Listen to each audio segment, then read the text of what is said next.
Hey guys, how's it going? I'm a medical doctor, have my master's in health administration, double board certified in family and obesity medicine.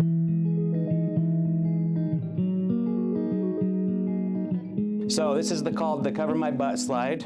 Okay. This presentation is for educational purposes only. It's not intended to diagnose, treat, cure, or prevent disease, and the information provided does not constitute medical advice. We all good with that? And then always consult a qualified healthcare professional regarding medical decisions. All right, so I'm gonna take you through how I got to be where I am super quick, okay? Here I am, 17 years old, just graduated high school, bright-eyed, bushy-tailed, okay? And then, yeah, me and Forrest Gump, we had a lot in common because I really had no clue where I was gonna go in life, okay? But I just felt like running. So here we go, no clue, just started running. I love Jesus, so the first place I started, figured, start a mission. Did that in Mesa, Arizona. After that, still didn't really know what I wanted to do in life, so I joined the Air Force, Special Operations as a tactical air controller. This is me and my grandpa, just graduated at the Spec Ops headquarters in Hurlburt Field, Florida. This is me, my combat mission ready training. You can totally recognize me by the eyes there. And then this is a tank on wheels in Baghdad, Iraq. So did that and got out and was like, oh, my best friend's a SWAT officer in Tacoma, Washington. I grew up in Washington State. I was like, that sounds like something I could do, but I've got a GI Bill, I might as well use it. So started college at the University of Utah in exercise and sports science. And funny thing, I was dating this girl who was going to BYU at the time, and she was going to be a PA. And I didn't know what I wanted to do, but I met some cool physical therapists when I was in Germany. I was like, I like physical stuff, maybe that's what I'll do. But she didn't like that. She said it wasn't good enough, so I needed to be a dentist. Okay. And so I called my mom and I was like, well, what do you think of dentistry? And she's like, well, if you're gonna do that, just go to medical school. And I was like, really? She's like, yes. And I was like, okay. So honestly, that's how that came about.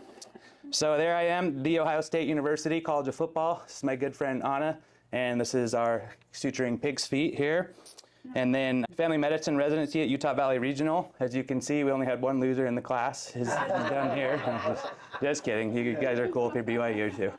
But yeah, we really did. We had 7 of us that graduated from the U and then just one BYU guy. It was pretty funny. Great. During residency, I got this Facebook friend request from this super hot girl, AKA my smoking hot wife. Wow. So she sent me a friend request and I just basically was like, let's get married. And no, I'm just kidding. It didn't really happen like that. But that's the thing. She's not here tonight. We have a sick daughter, unfortunately, so she couldn't make it. She was planning on it. So after residency, I figured, just keep running, right? Come that far. So I decided to start my master's in health administration through Louisiana State University, and then get my second board certification in obesity medicine. I'm really into prevention, and there's 200 plus diseases and a lot of cancer that's associated with obesity. So I think the best way to tackle a lot of disease is to keep people at a healthy weight, keep their metabolic health up. And I'm licensed in 10 different states. I had 3 jobs, and I was serving as medical director for the veteran home in Yuma, Arizona, while getting my master's. And then I was like, why not start a business, right? And so I started Kaizen Health. It's a Japanese philosophy, Kaizen, for continuous improvement. Every day is a chance for 1%, do something better. I was like, what a cool philosophy to apply to health. And so you guys have probably heard the quote that your daily habits can either be your most powerful form of medicine or your slowest form of poison.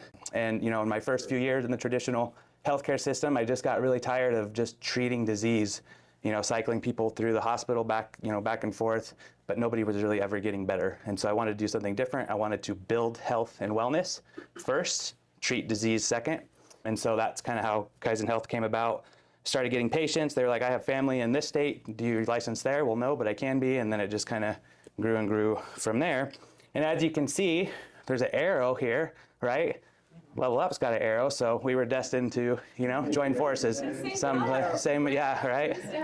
Yeah, so arrows only move one direction, and that's forward, and that's the way I live my life. So let's get into the lecture.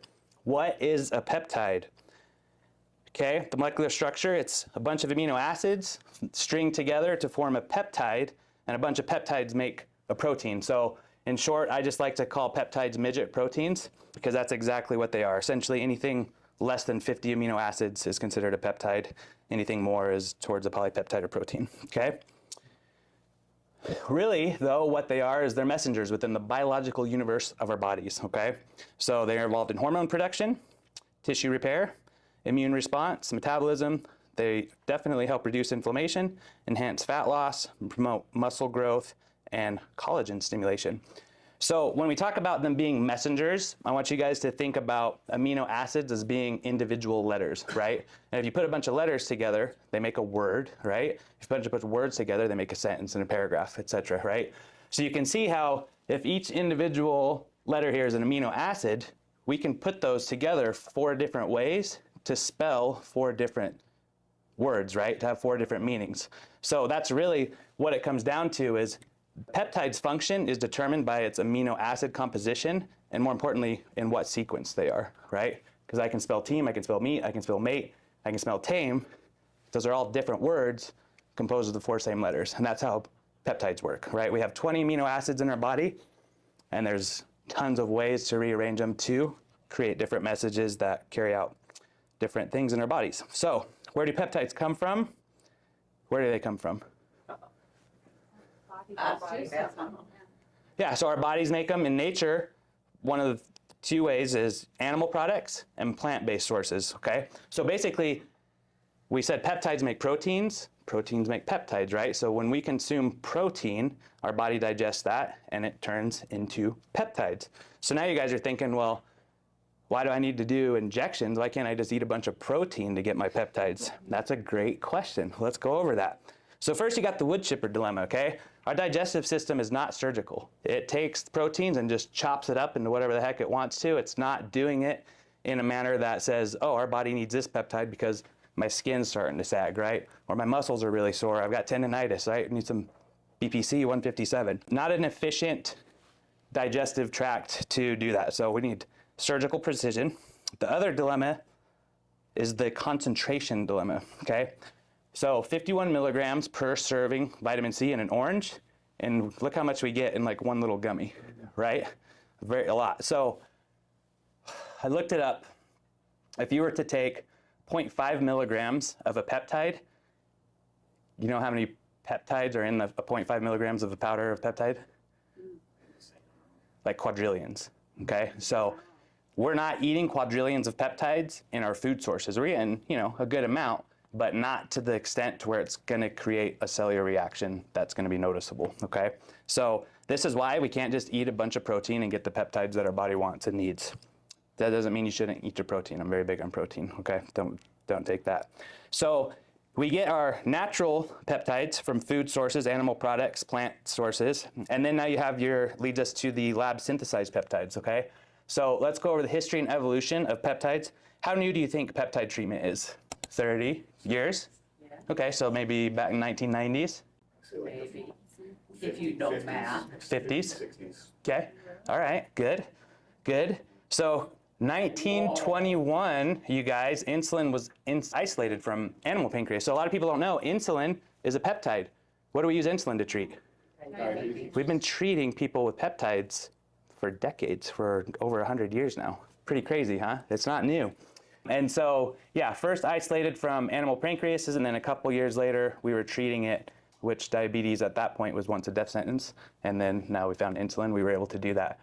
However, the amount of pig pancreases that were needed to harvest enough insulin to treat someone for a year was like insane. Like you'd have to get 40 to 100, pancreases to just treat one person for a year. Not super efficient, right? That concentration issue. So hence, we'll get into that.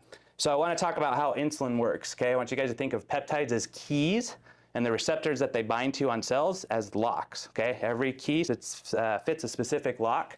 And so insulin, for example, binds to a receptor, and it opens up glucose channels, which allow sugar, glucose, to flow into cells and out of the bloodstream, okay? So people that have diabetes, their receptors, their keys are janky. They don't work. That glucose stays in the bloodstream and doesn't get into the cells the way it needs to, which leads to high blood sugar, okay?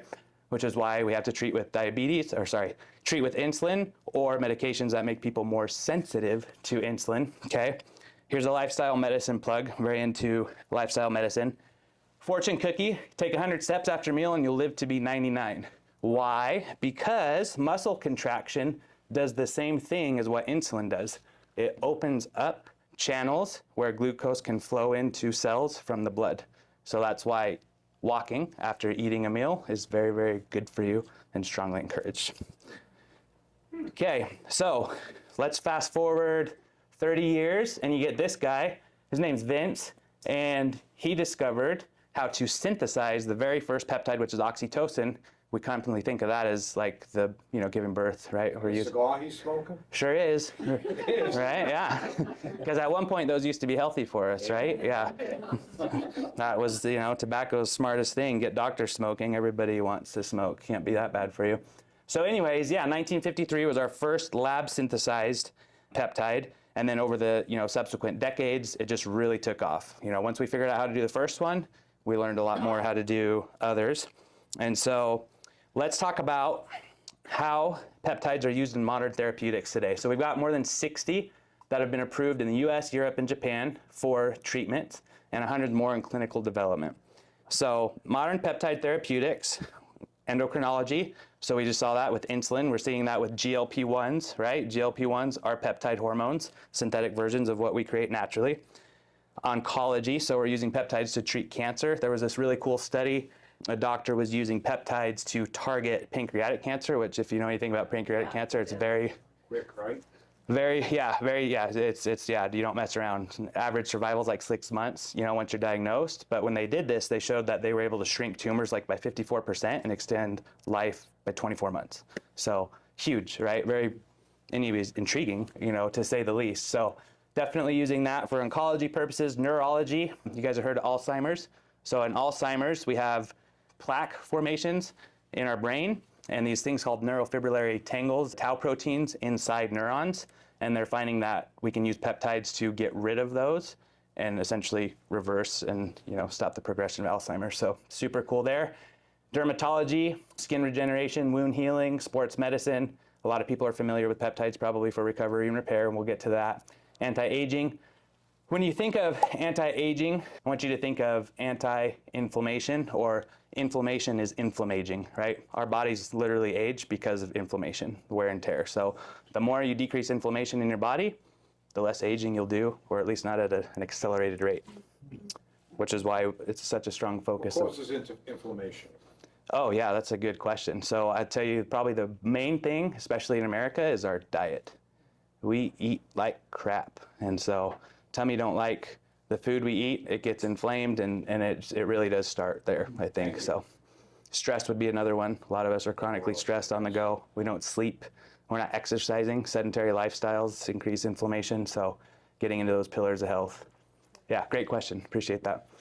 Okay, so when we're talking about how you guys want to choose your peptides, I want you to think of a science-based approach, okay? And what I mean by that is peptides, we hear about them because of studies. Clinical studies are going on with peptides. And you have a spectrum of well-established, meaning they've used them a lot in humans and had success and consistent results. Promising, meaning lots of animal studies, right? That's what we do first. We test mice, rats, I guess dogs, whatever, before we test humans. And then you have emerging, which is very limited, animal or human, primarily preclinical, and then theoretical. So essentially no studies. We're just like, hey, this peptide should probably work like that, but we haven't really tested it, okay? So whenever you're looking at peptides, there's this spectrum of science. How many of you want to start injecting with this stuff? Right? No. And there's a lot of it out there, and there's a lot of people influencing or promoting the theoretical stuff, right? Emerging, probably not so much, okay? So promising and well-established, I think we're okay. And everything that we're going to be talking about today, the specific peptides, protocols, what they do, is going to be within this range of scientific data and research, okay? The other way to approach how you're going to take peptides is, these are just a few. I mean, there's so many different ways to approach this, but this is what we're going to talk about tonight. Your metabolic health and weight loss, that's my bread and butter. Recovery and repair, also I like because I'm very physically active. Trying not to get old. Cognitive enhancement, neuroprotection, your skin health and cosmetics, and then just kind of a mix of things to, comprehensively prevent anti-aging or decrease inflammation. All right, But first, let's talk about the peptide circle of life, okay? When we understand how it works in our bodies as a whole, you kind of get to understand each individual peptide better. So first, how do we get peptides? What are some ways that, I mean, we already talked about eating them, but like in the form of medicine or injection, right? Yeah, any other way?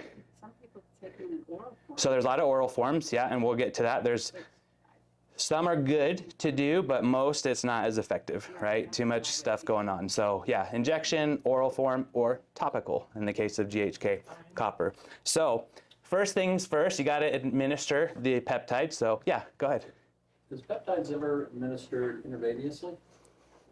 No, that's a great question. Is NAD considered a peptide? Or It's not. It's a full protein. It's a coenzyme. But along the same lane, yeah. So peptides, to my knowledge, I mean, which is decent, okay, right? Is it somewhat educated, right? I'm not, I don't know any of intravenous peptides.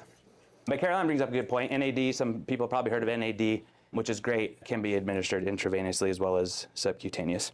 All right, so we administer it.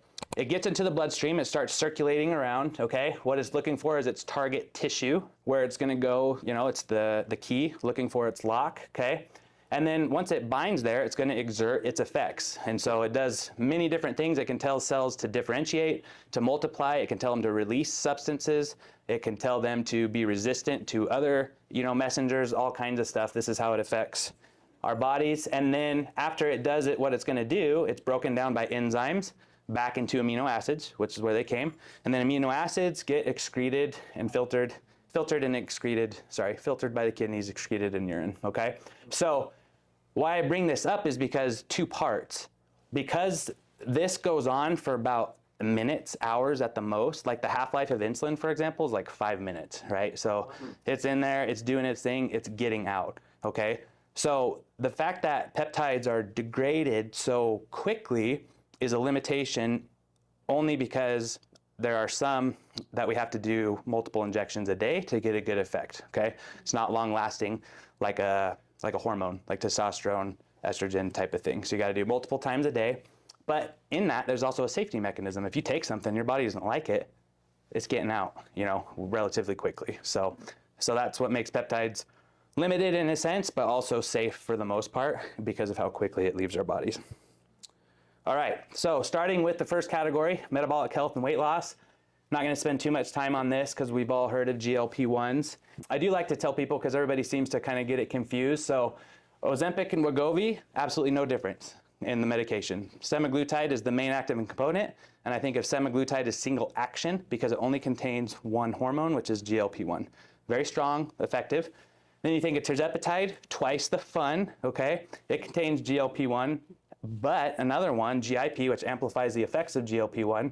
Same type of thing here. You guys have heard of Mounjaro and Zepbound, same exact medication. It's just that we use Mounjaro for diabetes, we use Zepbound for weight loss, but literally you could take one or the other, you're getting the same effect. It's just an insurance thing. If I tried to just prescribe Kurt Mounjaro and he doesn't have diabetes, his insurance is gonna say, no, you gotta do Zepbound. Okay, no difference in price, no difference in how it's gonna affect him, but that's just a name game, weird. Anyways, so we've heard of these ones and they're kicking butt. They're helping people lose weight, improve metabolic health. And then retatrutide, how many people have heard of this one? Yeah, right? So this is the triple agonist, right? So it's got everything that semaglutide does, everything that tirzepatide does, but it just has this little extra component, glucagon, which interestingly enough, glucagon tells our liver to break down glycogen, which is a very complex sugar storage, and to release glucose into the bloodstream.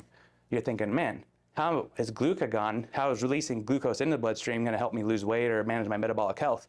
But interestingly enough, glucagon also promotes fat lipolysis, or the breakdown of fat tissue into say that again? lipolysis, or lipo meaning fat, lysis meaning, okay, that type of thing. So yeah, typically you can always break down medical words, whatever, into, yeah. All right, so retatrutide is still in clinical trials, phase 3 clinical trials, and it's looking to be FDA approved this year or next year. People are getting it on the gray market, and we'll talk about that later. I am able to prescribe it under research protocols through the Investigational Review Board that I am a part of. So, Can I yeah. about those, 'cause for my own education? I've heard that Retatrutide is the best as far as not like, Muscle wasting. muscle. Yeah, and that's because you're getting the sugar into the bloodstream while you're also preventing hunger, right, or overeating. But really, muscle wasting comes down to people not eating enough protein and when they're on either of these, right? Because if you eat enough protein, which is 30 grams per serving at least 3 times a day, you stimulate what's called muscle protein synthesis. That signal lasts for 3 to 4 hours. So I drink Fairlife or Premier, they got 30 grams in them, breakfast, lunch, and dinner, in addition to whatever other protein I'm getting. So I can make sure my muscles don't start eating themselves, right? Like to stay fit to fight, hard to kill. All right, so. To be clear, on the screen, those are peptides. Yeah, absolutely, yeah. All of them are peptides, which again, peptide just refers to the molecular structure, which is it's a bunch of amino acids, but not enough to be called a protein. Thank you. And all 3 of these, we naturally produce ourselves, but the synthetic versions are stronger, more potent, and last longer. Yeah, these are all FDA approved. And I will say, as a medical doctor with a license that took a really long time to get and could get taken from me super quick, I have to operate within FDA guidelines. I don't like the FDA per se. I don't think that everything they've approved is safe, and I don't think everything they haven't approved isn't safe, right? I'm not gonna get into that too much, but just to be, yeah. So these are FDA approved. Well, so there was 19 peptides that were removed from a pharmacy's ability to compound in 2023. RFK was just on a podcast with Joe Rogan recently and mentioned that he is bringing at least 14 or trying to bring them back because pretty soon. So that's super cool because that means pharmacies with regulatory oversight or have skin in the game, something to lose, will be able to provide these things so you'll know you'll be getting quality sources, you know, as opposed to some sketchy online thing from China or whatever's going on. So cool. Anyways, but yeah, I can prescribe that under the research protocols, and we'll get to that in just a second. So this one's cool, AOD 9604. This is a peptide fragment found within human growth hormone. So you have human growth hormone, take a few of those amino acids, mix it around, and you get this one. It just added one additional amino acid that makes it more stable and more potent. So this helps break down fat preferentially. So this is interesting because you get fat lipolysis, breakdown of fat and without any sort of like appetite suppression or anything like that. Primary benefits, fat reduction, metabolic boost, and body composition. So when I wrote increases RMR, that's your resting metabolic rate, how many calories you burn at rest. What percentage of our total daily energy expenditure, how many calories we burn each day, do you think comes from our RMR? All of it. Close. If you're watching YouTube. Oh, okay. Yeah.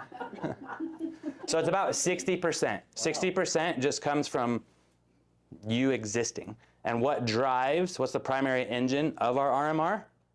It's our muscle, baby, right? That's why muscle is so important. It is the king of your metabolism. If you don't have it, go get it, okay? Side effects. Most side effects when we talk about in peptides, they're typically always temporary and mild, okay? So I'll just kind of put that out there. And so yeah, water retention, headache, fatigue, those are kind of common throughout a lot of these. So how do we administer it? Sub-Q. And don't worry about like taking pictures and stuff like that. I will give you these guys the slides in PDF format, whatever you want. We'll make sure you get the information. But this is the dosing, and where am I getting all of this, right? From the collection of research that's been done on these over the decades, okay? Cycling, so most of it's like 8 to 12 weeks on, 4 weeks off, reassess, right? We're monitoring your body composition. I have this really cool thing I haven't built yet, body composition analyzer, bioelectrical impedance scale. It's like 10 grand from Germany. Those guys engineer some good stuff. Mr. Handyman worked. Oh, really? I didn't. Because that's like my least favorite thing. Yeah. Well, I'm going to have to talk to you because, yeah, I've only got halfway. It'll probably be there for a long time. Anyways, yeah, so when we talk about monitoring, you know, how these types of things are working, body composition is a big thing. Okay, in general, contraindications are always going to be if you're pregnant or breastfeeding, please do not peptide. It's just not smart. We don't know. We don't do studies on pregnant women. We don't do studies on breastfeeding women either and their babies. So just, you know, keep it safe. Cancer is another one if you have active or, you know, recent cancer, because a lot of these peptides are improving or increasing blood flow and growth and those types of things.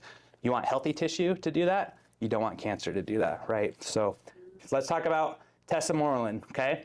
So tesamorelin is interesting because it increases your growth hormone. Well, we'll go back. We'll talk about the background first. So this was FDA approved for something called HIV-associated lipodystrophy, which is people with HIV or AIDS, their body would break down fat from the extremities and then redistribute it all to the inside. So really bad.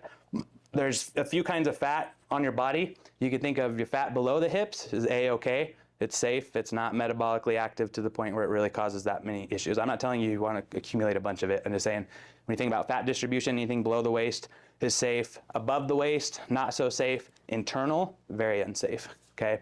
And so tesamorelin targets the fat that is inside the belly and surrounds your internal organs, okay? It does this by essentially going to your pituitary, and we'll show what a picture of that looks like here in a second, increasing your growth hormone levels, which then promotes fat metabolism, lean muscle mass, preservation, and this is what you'll see. You get reduced fat on the inside, your waist shrinks, everything's looking good. So side effects, this is kind of a unique one. Some people, have nightmares, joint muscle pain, and then similar to others, water retention, headache, fatigue is all possible. A lot of that stuff typically goes away within the first couple weeks, okay? And then here's how we dose, 1 to 2 milligrams daily. You cycle 3 to 6 months on, 1 month off, and contraindications, same thing. If you're pregnant, breastfeeding, cancer type of thing. So let's go into recovery and repair. Okay, so let's get in the recovery and repair peptides. So you guys have probably heard of these two, maybe those 4. Start with the first one, body protection compound 157. So it's naturally found in our human gastric juice, which is why some people take it orally and for digestive health. It was discovered in the 1990s in Eastern Europe, Croatia to be specific.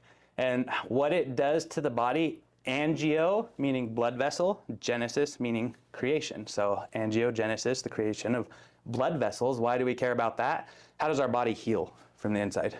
Circulation is one thing, right? So circulation or delivery of oxygen-rich blood and cells that promote recovery, okay? So if you want to recover, you got to increase the ability to promote the blood flow to those areas. So you get in a hyperbaric chamber. Yes, get in a hyperbaric chamber, exactly, right? Exactly, Yeah, get that oxygen rich, your blood rich in oxygen, and then get those blood vessels delivering it where it needs to be. Nitric oxide, very important in opening up blood vessels. So we're creating new blood vessels, we're opening them up. That's going to promote more flow. Cell migration, we need cells to help us heal, collagen formation, anti-inflammatory, some potential benefits in increasing growth hormone levels as well. But healing, right? So look at all the things it heals.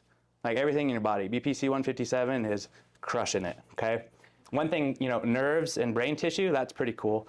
Probably a lot of people don't know. We usually think of just muscles and tendons and things like that. But no, there's a lot of good evidence to support the central nervous system benefits from BPC 157 as well. Generally well tolerated, minimal side effects. You can get some mild GI discomfort with the oral use, okay? So when you're cycling, if you're typically, you got an acute injury. So I have firefighters, police officers that I work with for years, and they get some pretty gnarly injuries, bicep tendon ruptures, for example. And they love this stuff, absolutely love it. It's made all the difference. What kind of rupture? Biceps tendon rupture. So tendon down here, and this thing rolls up like a Popeye arm, but not functional like a Popeye arm. Isn't it really great? Oh, upcoming surgery, I was going to say. Yeah, so we just talked about how BPC 157 increases blood flow. So that sounds good, except if you're at risk of bleeding, like if you're on blood thinners or about to go under surgery, right? Not going into. That's, you gotta ask your surgeon that. But I mean, we talked about how it's, short half-life, right? I mean, in general, typically 1 to 2 weeks is a good rule of thumb. It's the only thing saving my hip right now, because I'm having a full hip replacement at the end of the month. Yeah. But I'm doing this, and I'm just injecting it right in my hip. Does your surgeon know? No. Yeah, they usually don't. I know. Yeah. So just I would, just to prevent any sort of, bleeding issues, I would try to stop at least 1 to 2 weeks before. Okay. But yeah. But this is the thing where it's generally safe for people, but there are certain people and certain people taking certain medications where you do have to be aware of this stuff. Otherwise, you could really cause yourself some harm. All right? So, potentially synergistic with physical therapy, platelet-rich plasma injections, and stem cells. I know people that do stem cells. I don't know if you guys do, but we got some sitting right here. So this is really good combination or synergistic to go with that. Okay, TB500 or synthetic thymosin beta 4. It's found in all cells except our red blood cells. It was initially discovered in our thymus gland, which is this little thing that sits behind our sternum, the breastbone. Really active in childhood and adolescence and developing our immune system. And then as we get older, it just kind of shrinks and shrivels. Stem cell therapy, yeah, Sure. yeah. Thank you. Yeah, because stem cells need to be delivered, right, to the tissue that are going to go heal. And if you're increasing blood flow, right? Thank you. Increase the delivery system, yeah, absolutely.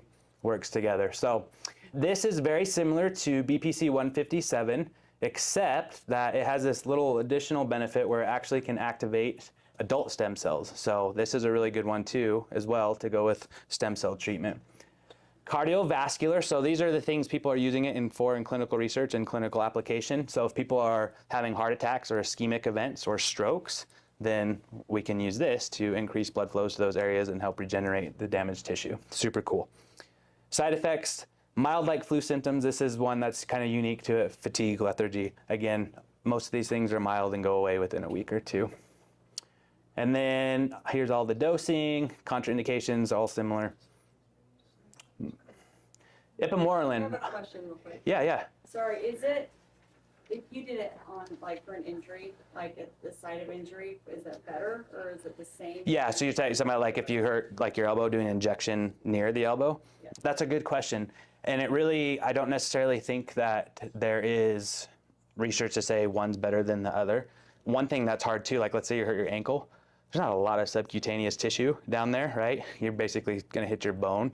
So, you know, there really isn't any reason to suggest that if you get it into your bloodstream, it won't find that target tissue, especially TB. But if you can comfortably do it near an injection, why not? Yeah, sure. Yeah, intramuscular is great. I say sub-Q because who the heck wants to stab their muscle every day, right? That hurts, right? So I'm not even gonna give you the idea, but yeah, go for it if that's your that's your thing. But it is just as effective as sub-Q. Orally is really the only thing where you start to lose that effectiveness because of the digestive tract and going through the liver and stuff. But yeah, like I said, a lot of this stuff, it's you know, once it gets into the circulatory system, it's pretty great.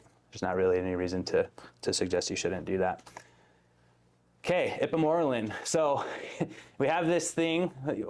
These aren't testicles, but they look like them. There's the anterior and posterior pituitary, and they just kind of hang right below the brain. So the anterior pituitary is the master endocrine gland. Okay, it's actually not brain tissue. It's endocrine tissue, which means it secretes a ton of peptides that regulate our thyroid, our production of sex hormones, so the estrogen, you know, ovaries, testicles, things like that. It's a third generation growth hormone releasing hormone analog, so it's going to increase our production of growth hormone. But this one's unique because it actually mimics something called ghrelin. And ghrelin is our hunger hormone. We have one hunger hormone that makes us hungry, and we have like a lot of anti-hunger hormones to counteract. So you just have one hunger hormone that's ghrelin, and it's big and it's strong. So interestingly enough, this binds at the same place that ghrelin does, but it increases growth hormone levels without making you hungry. So that is one of the unique features of this one. And when you're thinking about increasing your growth hormone levels, think fat metabolism. So you're going to decrease your fat mass in studies like 10 to 15% even, and then increase lean muscle mass. So it's going to increase your, you know, get you going. Now, that's not to say if you just sit on your butt all day and inject ipamorelin that it's gonna, you know, do a whole lot for you, right? All of these things are always in conjunction with a healthy lifestyle. You cannot peptide your way out of a crappy lifestyle, okay? Another one about these things that increase growth hormone is sleep quality. So that's the thing that my patients constantly tell me. Within 1 to 2 weeks, they're sleeping better. They're just like, I just had the best sleep of my night. Now, just because it happened for you doesn't mean it's gonna happen for everybody, right? We're all different with our physiology and biology, but yeah, super cool. And when do we secrete growth hormone the most naturally? It's when we're sleeping, right? Okay, so are we eating when we're sleeping?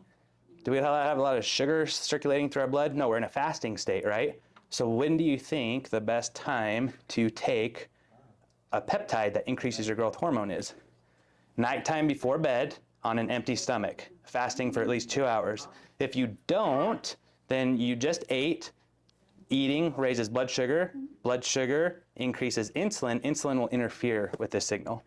So if you're gonna be peptiding and you're gonna be snacking right before bed, you're totally wasting your money. Okay, Fats and carbs, especially protein to a less significant event. And then here's the good stuff, and this is, like I said, 2 hours fasting right before bed. Sometimes I'll do twice a day, first thing in the morning. I don't always eat right away. I typically like to give myself a 2-hour head start. 2 hours before bed, 2 hours after waking up gives me a good 12 hours of fasting period. And then I'll eat like a horse throughout the day. Healthy stuff, of course.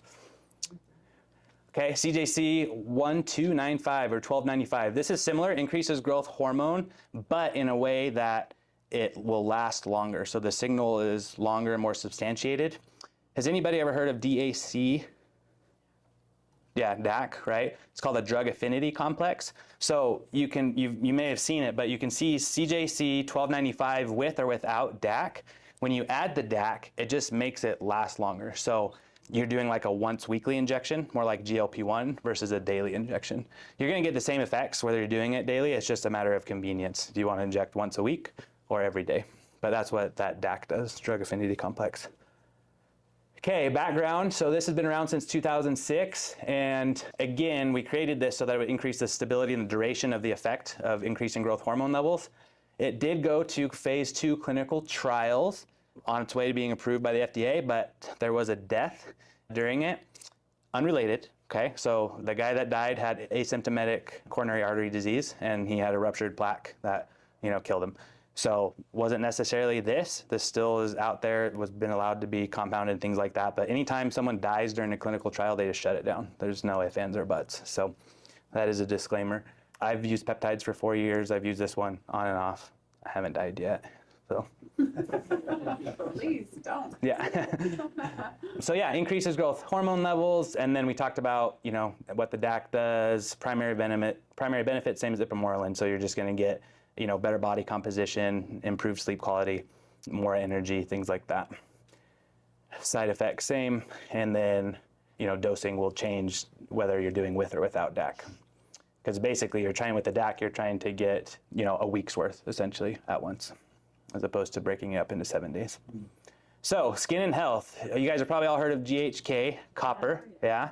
So the peptide is just 3 amino acids. So it's a tripeptide, and it's bound to a copper ion. Okay. And what it does. So we talked about how peptides can circulate through the bloodstream just nice and fine on their own. It's something called hydrophilic. It mixes well with water. It's basically just transporting copper to different cells to use them for different things. So that's what GHK copper is. GHK is the boat, and that delivers the payload, which is copper. Okay.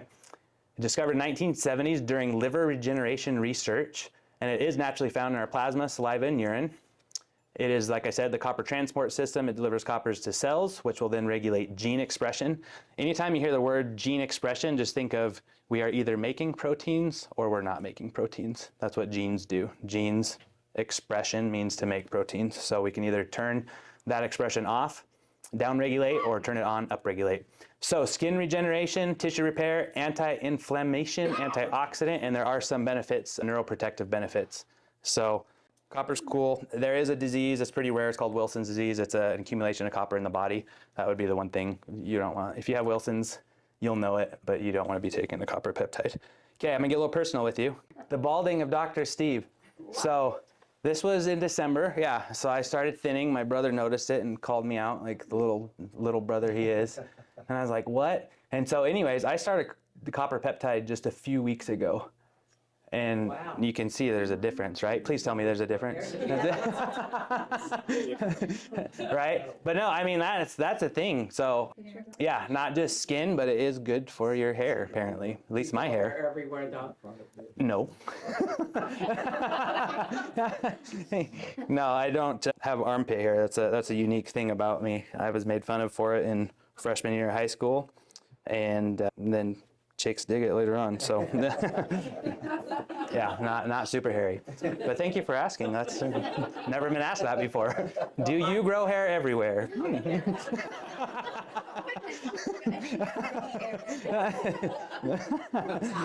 some places I don't want it. Yeah, no, yeah. I don't think the copper is going to make you grow kneecap hair. Yeah.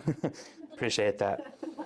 All right, LL37. So this is another skin one, but as opposed to thinking of this one as cosmetics, I want you to think about this one for like wound regeneration, so burns, lacerations, surgical incisions, okay, this is really gonna help increase the healing rate of that. Copper is good too. You could take them both, but this one specifically, because it's a naturally occurring antimicrobial peptide, which that means antimicrobial is anti-germ, whether that's fungus, bacteria, or virus, okay? It is produced by cells in response to infection, so we have immune cells, neutrophils, macrophages, things like that. They release these proteins that then signal other proteins or other cells to come and fight the good battle.